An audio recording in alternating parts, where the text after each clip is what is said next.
Assalamu alaikum students. Today I am going to discuss the topic that is basic terms that are used in nucleophilic substitution reactions. So students आज के lecture में जो है मैं आप लोगों से सबसे पहले तो nucleophilic substitution reactions क्या होते हैं मैं इसको discuss करूँगी, brief सा मैं इसका introduction आपको दूंगी और इसके से जो next lecture है उसमें मैं जो nucleophilic substitution reactions हैं जो कि जिनको हम represent करते हैं SN1 and SN2 reactions, तो students उनको मैं डिटेल में जो है next lecture में discuss करूँगी। लेकिन आज के लेक्चर में मैं आप लोगों को सबसे पहले जो है वो बताऊंगी कि न्यूक्लियोफिलिक सब्स्टिट्यूशन रिएक्शंस क्या होते हैं, हम इनको न्यूक्लियोफिलिक सब्स्टिट्यूशन रिएक्शंस क्यों कहते हैं। ठीक है, पहले हम ये पॉइंट को डिस्कस करेंगे फर्स्ट में, उसके बाद जो इसके अंदर जो बेसिक टर्म्स हैं जो है जो यूज़ होती हैं तो वो मैं उनको आप लोगों से डिस्कस करूँगी। तो सबसे पहले तो मैं आपको ये बता दूँ कि हम न्यूक्लियोफिलिक सब्स्टिट्यूशन रिएक्शंस को डिस्कस करेंगे और उसमें जो टर्म्स हैं जैसे कि फर्स्ट में न्यूक्लियोफाइल जो है न्यूक्लियोफाइल टर्म इसको मैं आप लोगों को समझाऊंगी। सेकेंड पॉइंट पे हम डिस्कस करेंगे इलेक्ट्रोफाइल जो है वो क्या होता है, इसको मैं आप लोगों से डिस्कस करूंगी। थर्ड पॉइंट पे मैं जो है सबस्ट्रेट ये टर्म जो है इसमें यूज़ होती है उसको डिस्कस करूंगी। और लास्ट जो है फोर्थ नंबर पे मैं जो है लिविंग ग्रुप क्या होता है ये पॉइंट जो है लिविंग ग्रुप इसको भी मैं आप लोगों से डिस्कस करूंगी। तो ये सारी टर्म्स जो हैं स्टूडेंट्स आप लोग देखेंगे न्यूक्लियोफिलिक सब्स्टिट्यूशन रिएक्शंस में हम मोस्टली इनको बहुत ज़्यादा डिस्कस करते हैं, तो ये पॉइंट्स जो है वो अक्सर स्टूडेंट्स को इनमें कंफ्यूजन होती है। तो इन पॉइंट्स को पहले मैं आप लोगों से डिस्कस करूंगी, इन बेसिक टर्म्स को आप लोगों को एक्सप्लेन करूंगी और इससे नेक्स्ट लेक्चर में मैं जो है न्यूक्लियोफिलिक सब्स्टिट्यूशन रिएक्शन की जो टाइप्स हैं यानी कि SN1 और SN2 ये जो दो कैटेगरीज में इसको क्लासीफाई किया गया है तो वो मैं आप लोगों को एक्सप्लेन करूंगी वन बाय वन डिटेल में। तो स्टूडेंट्स हम स्टार्ट लेते हैं सबसे पहले जो है न्यूक्लियोफिलिक सब्स्टिट्यूशन रिएक्शंस, इसकी तरफ आते हैं कि न्यूक्लियोफिलिक सब्स्टिट्यूशन रिएक्शंस हम इनको क्यों बोलते हैं, what is the basic reason कि हम इसका क्या रीज़न है कि हम इसको न्यूक्लियोफिलिक सब्स्टिट्यूशन रिएक्शंस बोल रहे हैं। तो स्टूडेंट्स हम स्टार्ट लेते हैं न्यूक्लियोफिलिक सब्स्टिट्यूशन रिएक्शन से। तो न्यूक्लियोफिलिक सब्स्टिट्यूशन रिएक्शंस क्या होते हैं स्टूडेंट्स, सबसे पहले मैं इसको डिफाइन कर लेती हूँ। The reactions in which a nucleophile replaces another atom और a group of atom already present in a molecule they are called as nucleophilic substitution reactions. तो स्टूडेंट्स जैसे कि ये डेफिनेशन में मेंशन है कि एक न्यूक्लियोफाइल जो है वो रिप्लेस कर देता है एक एटम या ग्रुप ऑफ एटम को जो कि ऑलरेडी एक मॉलिक्यूल के अंदर प्रेजेंट है। तो इसी वजह से ऐसे रिएक्शंस को हम क्या कहते हैं, न्यूक्लियोफिलिक सब्स्टिट्यूशन रिएक्शंस। अब इसको न्यूक्लियोफिलिक क्यों कहते हैं, क्योंकि इसके अंदर न्यूक्लियोफाइल जो है वो मौजूद होता है। और सब्स्टिट्यूशन क्यों कहते हैं, सब्स्टिट्यूट कहते हैं रिप्लेस होने को, रिप्लेस करने को। तो इसमें क्या होता है कि जो न्यूक्लियोफाइल है वो क्या करता है, एक एटम या ग्रुप ऑफ एटम को क्या कर देता है, जो कि एक मॉलिक्यूल में मौजूद होते हैं एटम या ग्रुप ऑफ एटम, उसको क्या कर देता है, रिप्लेस कर देता है या सब्स्टिट्यूट कर देता है। तो इसी वजह से इस रिएक्शन ऐसे रिएक्शंस को हम क्या कहते हैं, न्यूक्लियोफिलिक सब्स्टिट्यूशन रिएक्शंस। अब करता कौन है, न्यूक्लियोफाइल, तो इसी वजह से हम इनको बोलेंगे न्यूक्लियोफिलिक सब्स्टिट्यूशन रिएक्शंस। तो होप्स हो कि स्टूडेंट्स ये आपको पॉइंट क्लियर हो गया कि न्यूक्लियोफिलिक सब्स्टिट्यूशन रिएक्शंस क्या होते हैं।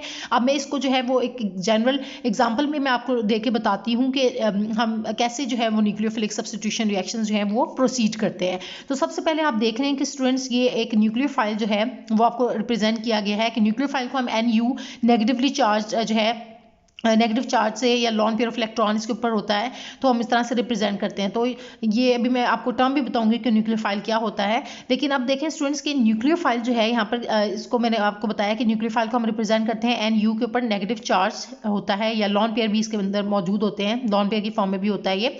तो क्या होता है, न्यूक्लियोफाइल अटैक करता है, किसके ऊपर अटैक करता है, कार्बन सेंटर के ऊपर या इलेक्ट्रोफिलिक सेंटर जिसको कहा जाता है। ठीक है, इलेक्ट्रोफिलिक सेंटर क्यों कहा जाता है, क्योंकि इलेक्ट्रोफाइल जो है यहाँ पर मौजूद होता है। तो इलेक्ट्रोफाइल क्या होता है, जिसमें जो इलेक्ट्रॉन लविंग होता है। ठीक है, तो न्यूक्लियोफाइल जो होता है वो न्यूक्लियस लविंग होता है कि न्यूक्लियस लविंग यानी कि न्यूक्लियस सेंटर पे अटैक करता है। ठीक है, तो न्यूक्लियोफाइल के पास क्या होते हैं, एक्सेस ऑफ इलेक्ट्रॉन्स होते हैं। तो न्यूक्लियोफाइल जो होता है वो एक्सेस ऑफ इलेक्ट्रॉन्स इसके पास मौजूद होते हैं, जबकि इलेक्ट्रोफाइल जो है कार्बन सेंटर यहाँ पर जो है वो इलेक्ट्रोफाइल इलेक्ट्रॉन लविंग होता है ये। तो क्या करता है, फौरन से इसके साथ बॉन्डिंग ये हो जाती है इसकी। ठीक है, तो फौरन से एक्सेस ऑफ इलेक्ट्रॉन्स को अपनी तरफ अट्रैक्ट करता है, तो इस तरह से इनके बीच में बॉन्डिंग हो जाती है। ठीक है, तो ये क्या करेगा, न्यूक्लियोफाइल इस सेंटर पर अटैक करेगा इलेक्ट्रोफिलिक सेंटर के ऊपर, और फिर ये आपको एल रिप्रेजेंट हुआ हुआ यहाँ पर नजर आ रहा है। एल क्या है? ये लीविंग ग्रुप है। तो स्टूडेंट्स जिसके ऊपर न्यूक्लियोफाइल जिस मॉलिक्यूल के ऊपर अटैक करता है उसको हम क्या कहते हैं? सबस्ट्रेट कहते हैं। ठीक है, ये बात आपने याद रखनी है। जिसके ऊपर जिस मॉलिक्यूल के ऊपर न्यूक्लियोफाइल अटैक करता है उसको हम क्या कहते हैं? सबस्ट्रेट कहते हैं। ठीक है, और ये तो न्यूक्लियोफाइल आपको क्लियर हो गया कि जिसके जो अटैक कर रहा है वो न्यूक्लियोफाइल है, और जिस मॉलिक्यूल के ऊपर अटैक कर रहा है उसको हम क्या कह रहे हैं? सबस्ट्रेट कह रहे हैं। और जब ये अटैक करेगा कार्बन सेंटर पे, तो आपको पता है कार्बन ने 4 बॉन्ड्स बनाए होते हैं, ये पहला, ये दूसरा, ये तीसरा और ये चौथा। तो अब क्या होता है, ये जब न्यूक्लियोफाइल अटैक करता है तो ये 5वां बॉन्ड बन जाता है ना, इस तरह से। तो अब एक बॉन्ड ऑटोमेटिकली क्या करेगा? टूटेगा। अब ये कौन सा बॉन्ड टूटेगा? ये जो लिविंग ग्रुप वाला है ये, ठीक है, ये फौरन से क्या कर जाएगा? लीव कर जाएगा। ये अपने जो बॉन्ड है इसके पास, ये यानी कि नेगेटिव चार्ज की फॉर्म में, ये अपने इलेक्ट्रॉन्स लेकर यहाँ से लीव कर जाएगा। तो इसी वजह से हम इस एल को क्या कहते हैं? लीविंग ग्रुप कहते हैं। तो होप सो कि स्टूडेंट्स ये आपको पॉइंट क्लियर हो गए हैं कि न्यूक्लियोफाइल जो है वो क्या है। यहाँ पर हम इसको NU से रिप्रेजेंट करें, अभी मैं इन टर्म्स को भी एक्सप्लेन करूंगी मजीद। तो सबस्ट्रेट क्या है, और ये इनके बीच में जब ये बॉन्ड बना, NU एंड कार्बन के बीच में बॉन्ड बन गया और लिविंग ग्रुप यहाँ से लीव कर गया, तो एल के ऊपर नेगेटिव चार्ज आया। नेगेटिव चार्ज क्यों है? क्योंकि इसने ये बॉन्ड यहाँ से लेकर चला गया है। ठीक है, एक बॉन्ड में 2 इलेक्ट्रॉन्स होते हैं, तो ये in the form of negative charge देकर यहाँ से चला गया, तो ये क्या हुआ? आपका लिविंग ग्रुप कहलाएगा। ये प्रोडक्ट आपके पास बनेगी, और ये सबस्ट्रेट है और ये न्यूक्लियोफाइल। तो ये न्यूक्लियोफिलिक सब्स्टिट्यूशन रिएक्शंस की एक जनरल ये प्रोसेस जो है वो रिप्रेजेंट किया है। तो न्यूक्लियोफिलिक सब्स्टिट्यूशन रिएक्शंस को हम शॉर्ट में स्टूडेंट्स रिप्रेजेंट करते हैं SN से। SN से क्यों S कैपिटल होता है और N स्मॉल से रिप्रेजेंट करते हैं। तो N रिप्रेजेंट करता है न्यूक्लियोफिलिक को, और S सब्स्टिट्यूशन को। तो न्यूक्लियोफिलिक सब्स्टिट्यूशन रिएक्शंस को हम SN से रिप्रेजेंट करते हैं। ठीक है, तो ये आप देख सकते हैं लिखा हुआ है, general process of SN reactions is this. ठीक है, SN रिएक्शन इसको जो है इसके थ्रू रिप्रेजेंट किया जाता है। तो होप सो कि स्टूडेंट्स ये जो फर्स्ट पॉइंट था मैंने आपसे कहा था आज के लेक्चर में कि हम न्यूक्लियोफिलिक सब्स्टिट्यूशन रिएक्शंस को डिस्कस करेंगे कि न्यूक्लियोफिलिक सब्स्टिट्यूशन रिएक्शंस को हम न्यूक्लियोफिलिक सब्स्टिट्यूशन रिएक्शंस क्यों कहते हैं, और इसके पीछे क्या इसकी बेसिक रीजन है। और अब स्टूडेंट्स मैं उन टर्म्स की तरफ आती हूँ। तो टर्म्स में सबसे पहले हम न्यूक्लियोफाइल को डिस्कस करते हैं। न्यूक्लियोफाइल में स्पेलिंग आप इसके सही कर लें, NU होता है। ठीक है, NUCLEOPHILE न्यूक्लियोफाइल। तो अब स्टूडेंट्स इसको हम न्यूक्लियोफाइल क्यों कहते हैं? तो स्टूडेंट्स जैसे कि मैंने कहा न्यूक्लियोफाइल, फाइल का मतलब होता है लवर या लविंग। ठीक है, लवर या लविंग। ठीक है, तो न्यूक्लियो का मतलब क्या है? न्यूक्लियस, न्यूक्लियस से निकला हुआ है न्यूक्लियो। ठीक है, तो न्यूक्लियस लविंग स्पीशी को हम क्या कहते हैं स्टूडेंट्स? न्यूक्लियोफाइल कहते हैं। क्या बोलते हैं? न्यूक्लियोफाइल।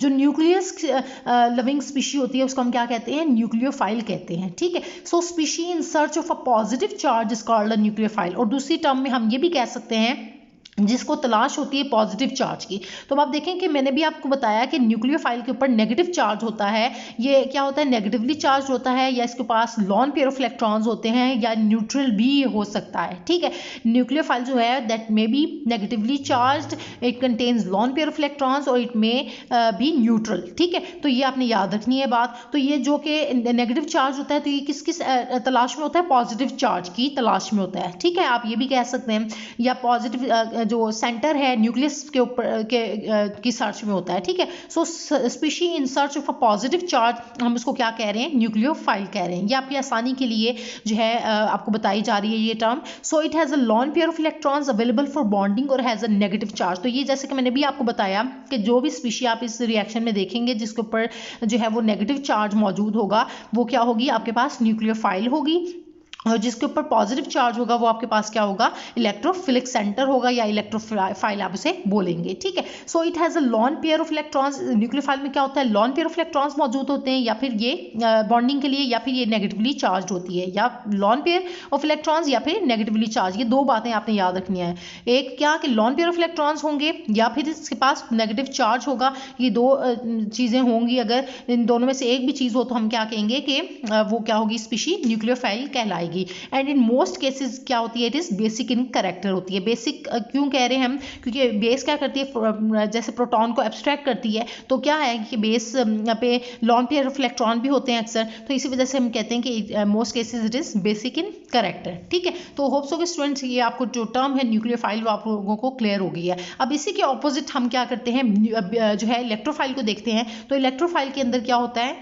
तो इलेक्ट्रोफाइल में स्टूडेंट्स आप क्या मेंशन करेंगे कि species in search of a negative charge. बिल्कुल इसके ऑपोजिट है, क्योंकि मैंने भी आपको बताया कि जैसे यहाँ पर अगर हम बात करें तो ये आपके पास कार्बन सेंटर जो है ये इलेक्ट्रोफिलिक सेंटर है या इलेक्ट्रोफाइल आप इसे बोलेंगे, ठीक है, जिसके ऊपर पार्शियल पॉजिटिव चार्ज होता है। तो अब क्या है कि स्टूडेंट्स जो आपके पास इलेक्ट्रोफाइल होते हैं, मैं यहाँ पर रिप्रेजेंट कर देती हूँ इसको इलेक्ट्रोफाइल को। तो इलेक्ट्रोफाइल क्या होता है, species in search of a negative charge is called electrophile. उनसे बोलेंगे इलेक्ट्रो क्यों कहा, क्योंकि इलेक्ट्रॉन से निकला इलेक्ट्रो, एंड फाइल क्यों कहा, लवर। तो इलेक्ट्रॉन लविंग स्पीशी या इलेक्ट्रॉन लवर जो होता है उसको हम क्या कहते हैं स्टूडेंट्स, इलेक्ट्रोफाइल कहते हैं। मैं रिपीट कर देती हूँ, इलेक्ट्रॉन लविंग स्पीशी को हम क्या कहते हैं, electrophile, and nucleus loving species को हम क्या बोलते हैं, न्यूक्लियोफाइल बोलते हैं। तो होप्स हो कि स्टूडेंट्स इन दोनों में आप लोगों को डिफरेंस क्लियर हो गया है। और दूसरी बात कि अगर आप इनको इस तरह से रिप्रेजेंट करें तो इसमें क्या होता है कि जो न्यूक्लियोफाइल है that is in search of a positive charge, जबकि इलेक्ट्रोफाइल क्या होता है, that is in search of a negative charge, क्योंकि इलेक्ट्रॉन के ऊपर नेगेटिव चार्ज होता है ना, ठीक है। तो ये इलेक्ट्रॉन लविंग स्पीशी है तो नेगेटिवली चार्ज स्पीशी की सर्च में होता है, ठीक है। ये सो हम लिखते हैं कि species in search of a negative charge, उसे हम क्या बोलेंगे, इलेक्ट्रोफाइल कहेंगे, ठीक है। अच्छा, अब इसके बाद जो है इसके जो है अगर हम चार्ज की बात करें तो मैंने भी आपसे डिस्कस किया कि इनके ऊपर स्टूडेंट्स क्या चार्ज होता है, पॉजिटिव चार्ज होता है। या तो ये कैसे होते हैं, it may be positively charge और न्यूट्रल। कैसे होते हैं, it may be positively charged और न्यूट्रल, ठीक है। ये आपने याद रखना है कि इलेक्ट्रोफाइल जो होता है वो कैसा होता है, it may be positively charge और न्यूट्रल होता है। दो कंडीशंस हो सकती हैं, या पॉजिटिवली चार्ज होगा या न्यूट्रल होगा। जिस तरह से इसके अंदर आपने देखी थी न्यूक्लियोफाइल में दो कंडीशंस कि ये कैसा होता था, या तो ये लॉन पेयर ऑफ इलेक्ट्रॉन्स इसके पास होते हैं या नेगेटिव चार्ज होता है, या फिर इसकी थर्ड कंडीशन ये थी कि ये न्यूट्रल होता है। न्यूट्रल दोनों हो सकते हैं, आपका न्यूक्लियोफाइल भी न्यूट्रल हो सकता है और इलेक्ट्रोफाइल भी जो है वो न्यूट्रल हो सकता है। लेकिन मोस्टली जो है ये nucleophile lone pair of electron इसके पास होते हैं अवेलेबल बॉन्डिंग के लिए, अवेलेबल फॉर बॉन्डिंग, और नेगेटिव चार्ज होता है। जबकि इलेक्ट्रोफाइल के केस में क्या होता है, इसके ऊपर पॉजिटिव चार्ज होता है या फिर ये न्यूट्रल होता है। तो होप्स ओके अब ये इनमें बेसिक डिफरेंस अब आपको क्लियर हो गया है न्यूक्लियोफाइल और इलेक्ट्रोफाइल में। अब हम आते हैं अपनी थर्ड टर्म जो है स्टूडेंट्स हमारे पास सबस्ट्रेट, उसकी तरफ आते हैं। तो सबस्ट्रेट जैसे कि मैंने स्टार्ट में ही आप लोगों से ये रिएक्शन के थ्रू डिस्कस किया कि ऐसी स्पीशी जिसके ऊपर न्यूक्लियोफाइल जो है ऐसा मॉलिक्यूल जिसके ऊपर न्यूक्लियोफाइल अटैक करेगा तो उसको हम क्या कहते हैं, सबस्ट्रेट कहते हैं। तो ये देखें इसको डिफाइन किया गया है कि the molecule on which nucleophile attacks, जिसके ऊपर न्यूक्लियोफाइल अटैक करेगा ऐसे मॉलिक्यूल को हम क्या कहते हैं, called as a substrate molecule. तो उस मॉलिक्यूल को हम सबस्ट्रेट मॉलिक्यूल बोलेंगे।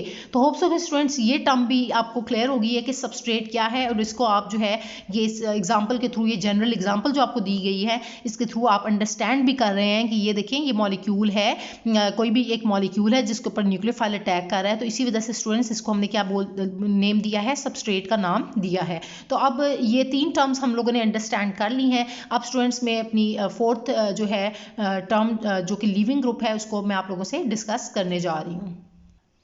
तो स्टूडेंट्स लिविंग ग्रुप क्या है, अब इसको मैं डिफाइन कर देती हूँ कि the group which leaves the molecule when a nucleophile attacks on it is called a leaving group.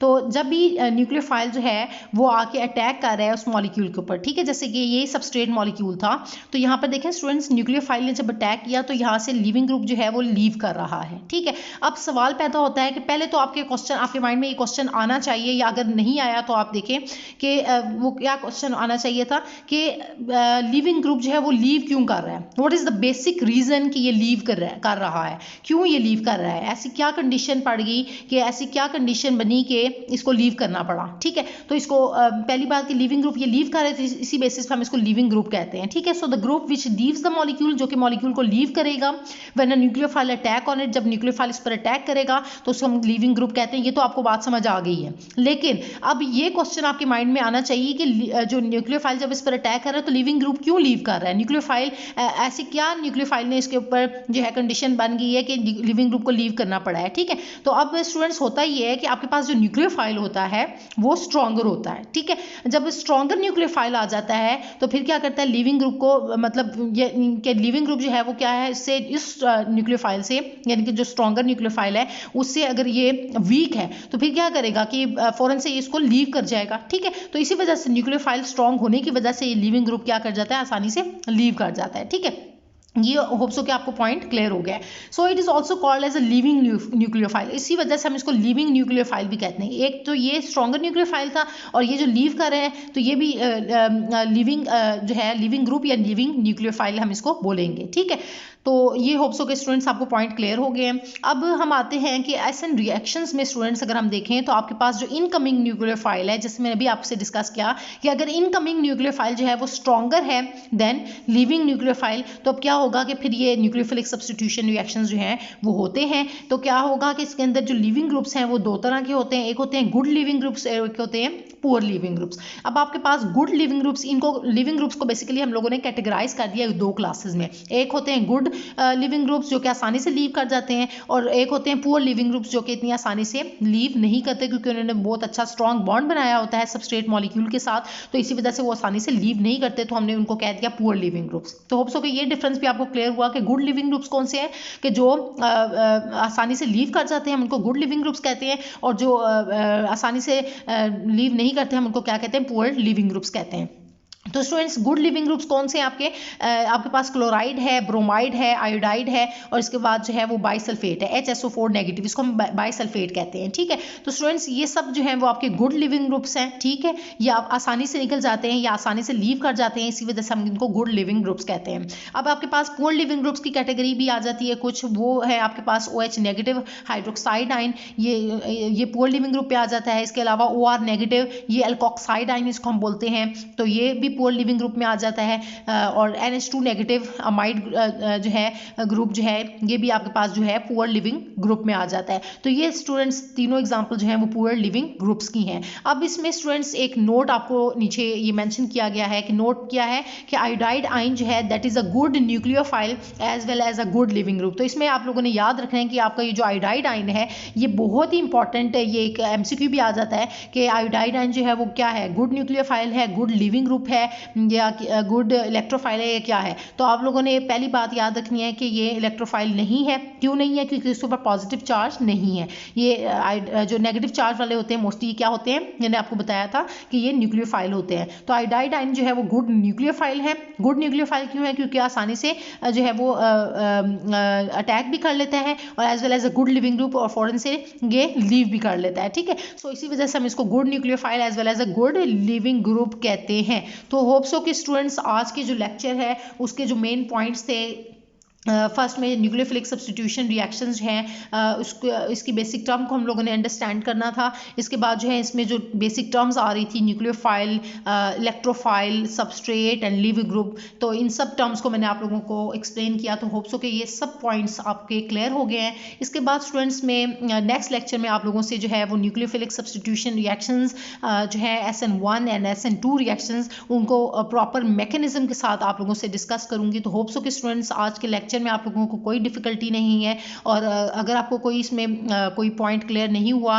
कहीं पर आपको किसी भी पॉइंट पे अगर कोई भी कंफ्यूजन है तो वो आप मुझसे कमेंट्स में पूछ सकते हैं। और इससे नेक्स्ट लेक्चर में स्टूडेंट्स में आप लोगों से जो है न्यूक्लियोफिलिक सब्स्टिट्यूशन रिएक्शंस को डिटेल में SN1 एंड SN2 रिएक्शंस को विद प्रॉपर मैकेनिज्म आप लोगों से डिस्कस करूंगी। तो होप्स हो कि स्टूडेंट्स आज का लेक्चर जो है वो आप लोगों को अंडरस्टैंड हो गया, आप लोगों को अच्छे से समझ आ गया है। अगर स्टिल आपके माइंड में कोई कंफ्यूजन है तो वो आप मुझसे कमेंट्स में पूछ सकते हैं। Thank you so much students.